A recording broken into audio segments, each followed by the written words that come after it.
할렐루야. 교사 아카데미 시작합니다. 오늘은 구속자 하나님 마지막 시간 금송아지 구속자 하나님에 대하여 하나님께 맞서다라는 제목으로 함께 보도록 합니다. 첫 번째 주제입니다. 우상 숭배는 참 예배를 왜곡합니다. 백성이 모세가 산에서 내려옴이 더딤을 보고 모여 백성이 아론에게 이르러 말하되 일어나라 우리를 위하여 우리를 인도할 신을 만들라. 이 모세 곧 우리를 애굽 땅에서 인도하여 낸 사람은 어쩌려는지 알지 못함이니라. 아론이 그들에게 이르되 너희의 아내와 자녀의 귀에서 금고리를 빼어 내게로 가져오라. 모든 백성이 그 귀에서 금고리를 빼어 아론에게로 가져가매 아론이 그들의 손에서 금고리를 받아 부어서 조각칼로 새겨 송아지 형상을 만드니 그들이 말하되 이스라엘아 이는 너희를 애굽 땅에서 인도하여 낸 너희의 신이로다 하는지라. 아론이 보고 그 앞에 제단을 쌓고 이 아론이 공포하여 이르되 내일은 야훼의 절일이라 하니 이튿날에 그들이 일찍이 일어나 번제를 드리며 화목제를 드리고 백성이 앉아서 먹고 마시며 일어나서 뛰놀더라. 먼저 이 내용을 보게 되면은 그들이 했던 행위 보이지 않는 하나님을 눈에 보이는 형상으로 바꾸려 했습니다. 첫 번째 내용이 되겠죠. 신앙에 있어서 이스라엘의 종교와 그 근방에 있던 타 종교와의 다른 점에 생각을 해본다면은 이스라엘 종교는 들음에 있고 다른 신앙의 종교는 본다라는 것에 있다. 신학교에서 이제 교수님으로부터 배웠던 내용이기도 합니다. 신앙에 대해서 이제 이야기할 때 눈에 보인다라는 것은 실체가 무엇인지 파악하기가 쉬워요. 크기라든가 색깔이라든가 형태의 모습을 보면서 온순할지 포악할지 힘이 강할지 약할지에 대해서 이것을 파악하기가 쉬운데 그렇지 않고 들음으로서만 이것을 파악한다는 것은 상대방에 대해서는 내가 파악하기 힘들고 상대방에 의해서 보여지는 내 자신이 파악되기 쉬운 것이 바로 이스라엘 종교의 모습이었죠.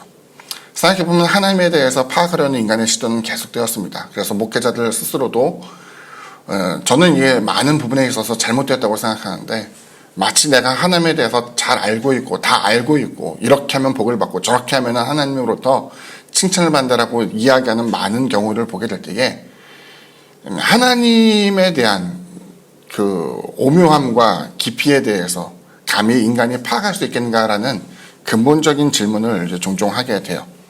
그래서 이제 성경에 있는 내용을 보면은 쭉 보여지게 된 것은 하나님은 인간에 의해서 절대로 파악당하지 않는다. 그 이름에 대한 특징이죠. 야훼 하나님이라고 할 때 우리는 야훼 하나님이 하나님의 이름이라고 배우게 되었겠지만 원래 그 야훼라는 그 이름 자체는 하나님은 나는 나다라는 그 표현을 통해 가지고 그냥 언약으로서 계시된 분임을 이제 드러낼 뿐 사실 본인의 정체, 본인의 능력, 한계 뭐 이런 것들을 소상하게 우리에게 이야기하는 것이 아니라는 것을 보여주고 있죠. 거꾸로 하나님에 대해서 우리는 잘 알지 못하지만 그 하나님에 대한 올바른 신앙에 대해서 이야기하자면 하나님에 대한 그 어떤 지식이 한꺼풀 한꺼풀 벗겨지면서 좀 더 확실하게 많은 것을 알게 된다기보다는 거꾸로 하나님을 섬기는 인간이 갖고 있는 교만함 혹은 나쁜 생각 혹은 그렇기 때문에 빠질 수밖에 없는 많은 죄성과 시험, 오류 이런 것들이 드러나게 되면서 거꾸로 인간을 이해하게 된다라고 이제 생각을 하게 됩니다.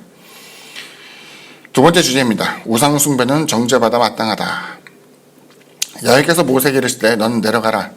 내가 애굽 땅에서 인도하여 낸 내 백성이 부패하였도다. 그들이 내가 그들에게 명령한 길을 속히 떠나 자기를 위하여 송아지를 부어 만들고 그것을 예배하며 그것에게 제물을 드리며 말하기를 이스라엘아 이는 너희를 애굽 땅에서 인도하여 낸 너희 신이라 하였도다. 여호와께서 또 모세에게 이르시되 내가 이 백성을 보니 목이 뻣뻣한 백성이로다. 그런즉 내가 하는 대로 두라. 내가 그들에게 진노하여 그들을 진멸하고 너를 큰 나라가 되게 하리라.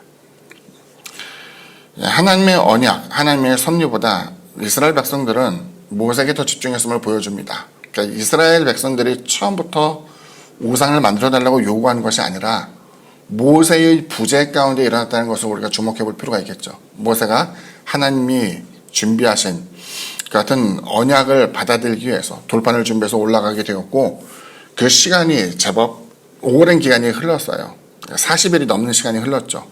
성경에 보면은 모세가 올라가서 40일 동안 이제 먹지도 마시지도 않고 하나님과 함께 있었던 것을 보여주고 있는데 사람들 입장에서 봤을 때는 나이에 80이 넘은 노인이 이스라엘을 구원할 때의 나이가 80이 넘었잖아요. 그 노인이 산에 올라가서 한 달이 넘도록 아무런 기척도 보이지 않고 그곳에서 어떤 큰 흉을 당했는지 알지 못하는 상태에서 마냥 모세를 기다릴 수 없었던 거예요. 근데 모세의 부재에서 왜 우상이 만들어졌을까 생각해 보면은 하나님께서 현현한 그 방식이 모세를 통해서만 이루어졌던 거예요. 아유, 목사님, 아론도 있지 않습니까? 아직 아론이 제사장으로서의 임무를 하기 직전이에요. 그러니까 아직은 하나님께서 언약을 내려주지도 않고 제사장으로 세워주지도 않고 여전히 하나님께서는 모세를 통해서만 말씀하고 있었기 때문에 모세의 부재는 곧 하나님의 부재를 상징했는데 여기에 대해서 백성들은 우상을 요구하게 되었고 금송아지 형태의 우상을 보면서 마음껏의 유한을 느꼈더라는 거예요. 하나님이 없는데 하나님이 있는 것처럼 생각하는 것, 이것이 이제 굉장히 잘못된 모습이었죠. 우리는 이런 일들을 종종 봅니다. 예배를 드리면서 하나님을 의식하지 않고 예배의 형태, 예배의 한 순서가 진행되게 될 때마다 신의 은총을 이제 느끼곤 하는 것이죠. 그래서 이제 교회에 대한 그 여러 모습을 보게 되면은 중세 유럽의 교회들의 형태를 보게 되면 굉장히 높은 첨탑에 스테인글레스가 아름답게 장식이 되어 있고 많은 조각과 형상들이 새겨져 있지만 그 장엄한 가운데 하나님이 과연 계시냐라고 생각했을 때는 아닐 수 있다는 거예요. 만약 그것이 가능했다고 한다면은 솔로몬의 성전도 무너지지 않았을 것이고 스룹바벨의 성전도 파괴되지 않았을 것이고 헤롯을 통해서 만들어진 굉장히 큰 성전, 예루살렘 성전이라고 이야기하지만 예루살렘 전체 도시에서 몇 분의 몇에 해당할 정도로 굉장히 큰 성전이었지만 하나님께서는 그 성전조차도 돌 하나도 남지 않고 무너지게 만든 것을 보여주고 있었죠. 아무튼 모세의 부재에서 그들은 하나님의 부재를 느끼게 되었고 그들은 금송아지를 만들려는, 즉 형상화하려는 시도가 나타나게 되었습니다. 그런데 그 부분에 대해서 하나님이 얼마나 우상 숭배를 미워하시는지 모세에게 이야기하시기를, 그런즉 내가 하는 대로 두라. 내가 그들에게 진노하여 그들을 진멸하고 너를 큰 나라가 되게 하리라. 아브라함, 이삭, 야곱, 그리고 출애굽하고 난 다음에 우상 숭배했던 모든 사람들을 쓸어버리고 하나님께서는 모세를 통해서 새로운 민족의 시작에 대한 것을 제안을 하게 되죠.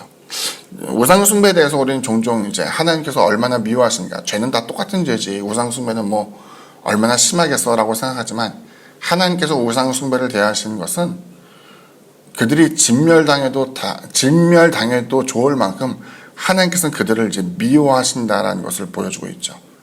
우리도 생각하기를 하나님이 아닌 어떤 물건, 사물, 사람에 대해서 집중하게 되며 이것을 마치 하나님의 임재인 것처럼 생각하고 그것에 경배하려고 할 때에 하나님께서 이것에 대한 추후에 자비 없이 하나님의 진노가 임할 수 있다라는 것을 보여주게 됩니다. 마지막 세 번째로 우상숭배 숙제를 위해서 중보자가 필요합니다. 모세가 그의 하나님 야훼께 구하여 이르되 야훼여 어찌하여 그 큰 권능과 강한 손으로 애굽 땅에서 인도하여 내신 주의 백성에게 진노하시나이까. 어찌하여 애굽 사람들이 이르기를 야훼가 자기의 백성을 산에서 죽이고 지면에서 진멸하려는 악한 의도로 인도해 내었다고 말하게 하시려 하나이까. 주의 맹렬한 노를 그치시고 뜻을 돌이키사 주의 백성에게 이 화를 내리지 마옵소서. 주의 종 아브라함과 이삭과 이스라엘을 기억하소서. 주께서 그들을 위하여 저를 가리켜 맹세하여 이르시기를 내가 너희의 자손을 하늘의 별처럼 많게 하고 내가 허락한 이 온 땅을 너희의 자손에게 주어 영원한 기업이 되게 하리라 하셨나이다. 야훼께서 뜻을 돌이켜서 말씀하신 화를 그 백성에게 내리지 아니하시니라. 예, 보면 모세는 간절하게 하나님께 이스라엘 백성을 중보하죠. 그리고 하나님이 자신을 처음 표현했던 그 방식, 나는 아브라함 또 이삭과 야곱의 하나님이다라고 하는 족장과의 언약 속에 계시된 하나님이라는 것을 보여주게 되었던 것처럼 그들을 진멸하지 않을 이유 하나를 이제 대게 됩니다. 하나님의 능력이 약하여서 이들을 진멸했다 하는 그 같은 내용. 하지만 그 이면에는 하나님께서 언약을 지키지 않았던 그 하나님, 다시 말하면 신뢰할 수 없는 하나님이라는 그 같은 사람들의 비난에 대해서 어떻게 하실 것인지를 여쭙게 된 것이죠. 그랬더니 하나님께서는 뜻을 돌이켜서 말씀하시는 화를 내리지 않게 되었다 이야기합니다. 모세가 이스라엘 백성을 중보하는데 그 중보하는 것은 자신의 권위를 두고 혹은 자신이 갖고 있는 어떤 선함을 두고 얘기한 것이 아니라 그럼에도 불구하고 하나님의 언약을 끄집어내면서 중보했다는 것이 굉장히 중요해요. 그러니까 중보라는 그 내용은 하나님이 손바닥 뒤집듯이 죽이려고 했다가 다시 살린다 이런 개념이 아니라 하나님께서 이것이 타당한 과연 이것이 변호가 가능한 같은 내용인가를 살피실 때에 하나님의 말씀과 하나님의 약속 이것을 이루려고 하는 하나님의 의지에 대해서 물어보게 될 때에 하나님께서는 그 진멸하려는 화를 이제 하나님께서는 바꾸신 것을 보여주고 있었죠. 두 번째 내용을 보게 되면은 놀랍게도 하나님은 모세의 간청을 들어주셨고 이건 때로는 이제 하나님께 우리가 고통당하고 어려움에 처했을 때 하나님께 기도할 수 있는 유일한 근거가 됩니다. 하나님께서 뜻을 돌이킬 수 있다라는 것. 히스기야가 죽을 병에 걸리게 되었지만 하나님께서 15년의 삶을 연장시켜 주었고 그 15년이라는 세월 가운데 하나님의 의도가 맞지 않았을까 싶을 정도로 방종함도 있었겠지만 그 부분에 있어서 하나님께서 인간의 간청, 소원에 대해서 간과하지 않으시는 분이라는 것을 보여주고 있었어요. 우리가 원하는 대로 이루어진 것이 다 옳은 것은 아닐 수 있겠지만 하나님의 자비하심을 통해서 때로는 그 뜻이 바뀌어질 수 있다는 것을 보여주고 있고 성경에 보게 되면은 모세의 간청을 통해서 그들이 죽임을 당하지는 않았을지 몰라도 그 요단강을 사이에 두고서 정탐하고 난 다음에 대부분의 장성한 사람들이 광야에서 다 죽게 되었던 하나님의 진노를 맛보게 되었던 것처럼 실질적으로 그들의 운명 자체는 바뀌지 않는다 할지라도 돌이킬 수 있는 하나님의 또 다른 계기가 될 수 있다는 것을 우리에게 보여주고 있죠. 그리스도 예수가 우리 가운데 있다고 해서 회개 않고 삶을 돌이키지 않는 모든 사람들이 다 하나님의 나라에 들어가는 것은 아니에요. 주님을 통해서 그 하나님의 심판은 늦춰질 수 있겠죠.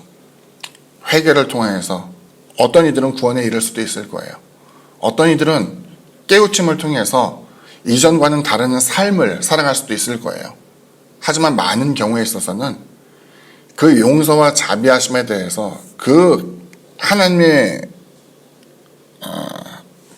분노를 억제하시며 우리에게 또다시 갱생에 대한 기회가 주어졌음을 고맙게 여기지 못하고 다시 심판대로 옮겨지는 사람도 많이 있었겠죠. 하지만 여전히 그와 마찬가지로 중보자로서의 역할은 필요하다는 것을 보여주고 있고 그 모세가 중보하게 될 때 자신들은 이스라엘 백성 가운데 거하는 사실은 심판받아야 될 사람의 대상이기도 하고 또 다른 하나는 그 사람을 통해서 새로운 민족이 나올 수 있을 가능성에 대해서 보여주고 있지만은 그 모든 권한을 포기한 것으로서 중보자가 되었던 것처럼 주님의 중보를 보게 되면 인간의 몸으로 입고 오셨기 때문에 심판당해야 될 인간의 모습으로서 하나님 앞에 간청하는 부분 그리고 주님은 하나님의 아들이기 때문에 모든 것을 자신의 능력과 영광 아래에 둘 수 있는 것을 보면서도 그 같은 세상에서 고난당한 것을 받아들임으로 말미암아 그 모든 영광을 먼저는 배제한 채로 우리를 구원했다는 것을 보여주고 있죠. 마찬가지로 이제 성경에서 나타나게 된 것, 모세와 아론에 대해서 할 말이 많습니다만 뒤에 부분에 대해서 이야기를 하게 되고 우리의 영원한 대제사장이신 예수를 통해서 우리가 여전히 하나님의 용서와 은혜를 잊게 된다는 것. 하지만 분명한 것은 그것이 시간을 늦출 뿐 하나님의 심판에서 벗어나지 못하게 되는 형식적인 회개의 모습이 되어서는 안 되겠고 정말로 은혜의 길에 들어갈 수 있게 되는 저와 여러분 되기를 주님의 이름으로 부탁을 드립니다. 이것으로 강의를 마칩니다. 수고하셨습니다.